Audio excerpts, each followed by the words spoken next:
दोस्तों, सऊदी अरब के अंदर 30 नवंबर को लेकर बड़ा ऐलान किया गया है। सऊदी एयरलाइंस की इमरजेंसी लैंडिंग इंडिया के एयरपोर्ट पर हुई है। सऊदी अरब के इस इलाके में भूकंप के झटके आए हैं। सऊदी अरब के एयरपोर्ट से जो मुसाफिर को लेकर जाते आते हैं, उन लोगों के खिलाफ कानूनी कार्रवाई शुरू की गई है। इसके साथ ही कुछ और जरूरी अपडेट, जरूरी खबरें हैं, तो आप लोगों से गुजारिश है, वीडियो को शुरू से लेकर आखिर तक जरूर से देखें और दोस्तों वीडियो को लाइक भी ज़रूर कर दें। जो मेरे दोस्त, जो मेरे भाई लाइक कर देते हैं, उन तमाम दोस्तों का दिल से बहुत-बहुत शुक्रिया। चलिए बढ़ते हैं अपडेट तक, पूरी का अपडेट आपको बताते हैं। सबसे पहली अपडेट यहाँ पर यह है कि सऊदी अरब के अल खब्जी के पास भूकंप के झटके महसूस किए गए हैं। यहाँ पर मिनिस्ट्री की तरफ से अपडेट जारी करके बताया ये गया है कि शनिवार और इतवार की रात अल खब्जी के पास भूकंप के झटके महसूस किए गए हैं और ये झटके महसूस किए गए हैं, इससे किसी तरह का कोई नुकसान नहीं हुआ है, ना ही किसी के चोटिल होने की और ना ही किसी संपत्ति यानी किसी बिल्डिंग वगैरह की गिरने की खबर है। किसी तरह कोई भी नुकसान इस भूकंप से नहीं हुआ है, लेकिन लोगों को भूकंप के झटके, हल्के झटके महसूस हुए हैं। इसके अलावा अगली अपडेट यह है कि सऊदी अरब के एयरपोर्टों से जो गैर मुल्की अपनी प्राइवेट गाड़ियों में मुसाफिरों को लाने ले जाने का काम कर रहे हैं, उन लोगों के खिलाफ अभियान शुरू कर दिया गया है। और ये अभियान दोस्तों आपको बता दें कि पूरे सऊदी अरब भर में चलाया जा रहा है। जो लोग अपनी प्राइवेट गाड़ियों से मुसाफिरों को इधर से उधर पहुंचाने का काम कर रहे हैं, जिनके पास लाइसेंस नहीं है मुसाफिरों को लेकर आने जाने का, उन लोगों के खिलाफ कानूनी कार्रवाई शुरू कर दी गई है और कहा यह जा रहा है कि उन लोगों के ऊपर जुर्माने भी लगाए जा रहे हैं और लोगों की गाड़ियों को भी जब्त किया जा रहा है। तो जो भी गैर मुल्की भाई लोग एयरपोर्ट से खास तौर से अपनी प्राइवेट गाड़ियों में मुसाफिरों को लेकर आते जाते हैं, उन लोगों के खिलाफ उन लोगों को काफ़ी ज़्यादा सतर्क और सावधान रहने की ज़रूरत है। कोशिश करें कि जो रूल्स रेगुलेशंस हैं, उसकी पाबंदी ज़रूर करें।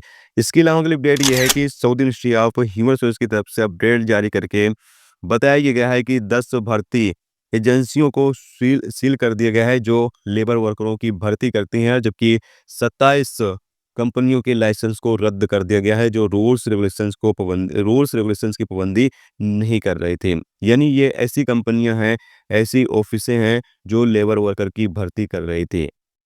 कई शिकायतें मिलने पर मिनिस्ट्री के द्वारा इन कंपनियों के खिलाफ कानूनी कार्रवाई की गई है। तो लगातार अगर इस तरीके की कानूनी कार्रवाई की जाती रहेगी, तो जो लेबर वर्कर के अधिकार हैं, वो उनको मिलते रहेंगे।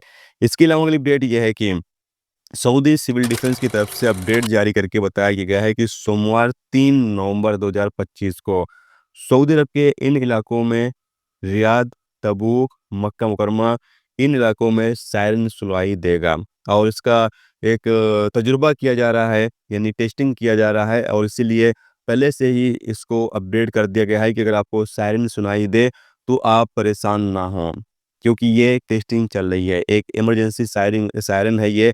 कभी खुदा न खास्ता कभी कोई इमरजेंसी आ जाए तो उस सूरत पर ये सायरन बजाया जाएगा, लेकिन अभी फ़िलहाल 3 नवंबर को जो सायरन बजाया जाएगा, ये सिर्फ़ टेस्टिंग किया जाएगा, इसके अलावा कुछ भी नहीं है। तो वो रियाद के अंदर होगा, तबूक होगा और मक्का मुकरमा में होगा। सऊदी अरब के इन 3 शहरों में ये सायरन टेस्टिंग के लिए बजाया जाएगा। तो तमाम लोग, जो लोग इन इलाकों में रहते हैं, अगर आपको 3 नवंबर 2025 को सायरन सुनाई दे, तो आपको घबराने की ज़रूरत नहीं है। इसके अलावा अगली अपडेट ये है कि सऊदी एयरलाइंस की फ़्लाइट जो केरला के जकार्ता एयरपोर्ट से मदीना के लिए जा रही थी और अचानक एक मुसाफिर की तबीयत ख़राब हो जाती है।